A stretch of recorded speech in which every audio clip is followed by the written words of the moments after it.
Bonjour à tous, bienvenue.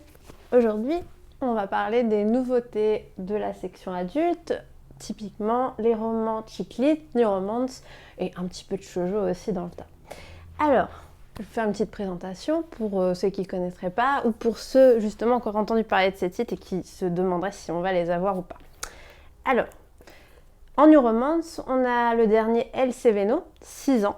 Une histoire d'amour avec une différence d'âge justement et surtout 6 ans que les héros ne se sont pas vus en plus de leur différence d'âge et l'héroïne, la jeune femme, à la base était amoureuse du grand frère du héros et justement il va tout faire pour la faire changer d'avis. Voilà, donc ça c'est une petite romance classique, il n'y a pas plusieurs tomes donc si ça veut vous faire envie, c'est plutôt typiquement comédie romantique comme l'indique le label de Hugo.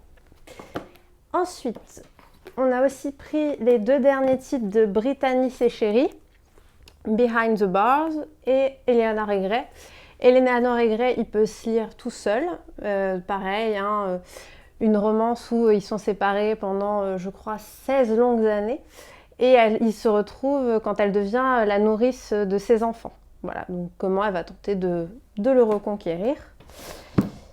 Et là, dans Behind the Bar, qui pour le coup sera à mon avis une série en plusieurs tomes de ce que j'ai pu comprendre sur internet, c'est un jeune homme qui va retrouver son amour de lycée, avec qui il partageait une passion pour la musique, en particulier la musique jazz. Donc moi c'est une romance qui me semble intéressante et peut-être un petit peu plus originale que la moyenne, puisqu'elle va vous parler du milieu de la musique typiquement.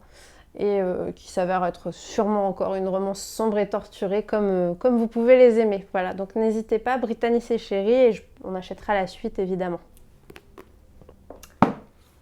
Alors, ça c'est le gros buzz du moment, donc normalement les fans de New Romance là sont en train de se dire mince, il faut que je sois le premier à cliquer dessus. C'est Campus Driver de C.S. Quill, c'est vraiment le truc qui marche le mieux en ce moment.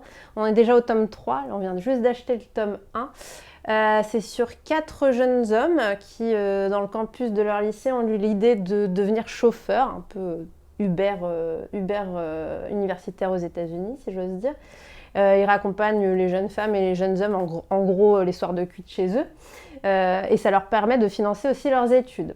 Et à chaque tome, de ce que j'ai cru comprendre, on va suivre un des garçons de la bande d'amis. Et dans ce premier tome, on va suivre Lane et son histoire d'amour avec la belle Loïs qui va se retrouver à héberger chez lui après sa rupture. Voilà, pour Campus Drivers. Et ensuite, on a aussi pris le dernier Morgane Moncomble, Falling Again. Alors là, c'est pareil, un couple qui se connaissait quand ils étaient tout petits. Elle est un peu plus âgée que lui. Elle a plus ou moins été sa meilleure amie. Ils ont été amoureux. Ils se sont séparés, ils n'ont jamais été réellement ensemble et ils se retrouvent à l'âge adulte. Ils ont des passions différentes, mais ils vont se retrouver à travailler dans la même entreprise. Lui est plus dans le jeu vidéo, de ce que je comprends, et elle est plus dans la création. Et quand elle le revoit, elle le reconnaît tout de suite, mais lui, il n'a pas l'air de la reconnaître. Et justement, on va essayer de comprendre pourquoi. Donc ça alterne apparemment entre leur passé commun et le présent, où elle essaye de comprendre comment il a pu changer autant et surtout faire comme s'il ne la connaissait pas. Voilà pour Falling Again. La petite particularité de ce bouquin, apparemment, c'est que notre héroïne est fan de K-pop. On y revient. Et que du coup, il y a pas mal de références à la K-pop et également au drama coréen. Donc, pour ceux qui seraient amateurs de drama coréen, n'hésitez pas. Apparemment, c'est le petit truc en plus de cette romance. Voilà pour tout ce qui est New Romance. Et ensuite, j'ai acheté 2-3 comédies romantiques de Noël. La vie a plus d'imagination que nous. Noël Actually ou Joyeux Noël et Laisse-moi tranquille.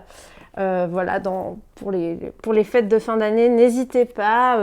Noël Actually, c'est plus des nouvelles. C'est, je crois, 6 autrices françaises relativement connues qui ont écrit une petite histoire chacune pour rendre hommage à Love Actually, le film de Noël qu'on adore regarder en période de fête. Et ça, c'est typiquement l'héroïne qui, après une rupture, revient dans sa famille et va rencontrer soit son ancien ami d'enfance, soit un voisin sympathique. Voilà, ça fait passer le temps et surtout, on a besoin de positif en cette période, donc n'hésitez pas à les réserver. Et le petit dernier pour la route, qui n'est pas un roman, mais qui est quand même une romance, c'est Switch Me On. C'est un shoujo de la section adulte que je viens de commencer en fait et que je trouve super.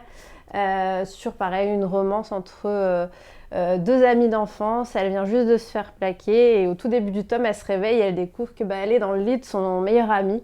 Et elle ne sait pas trop comment gérer cette situation. Est-ce qu'ils vont finir ensemble? Est-ce que c'était une grosse bêtise? Vous le saurez bien évidemment en le réservant. Il y a plusieurs tomes de prévus. Le tome 2 est déjà sorti. Et vraiment, c'est très fin, très délicat et assez sensuel quand même. Donc plutôt grands ados, adultes, cette romance pour le coup.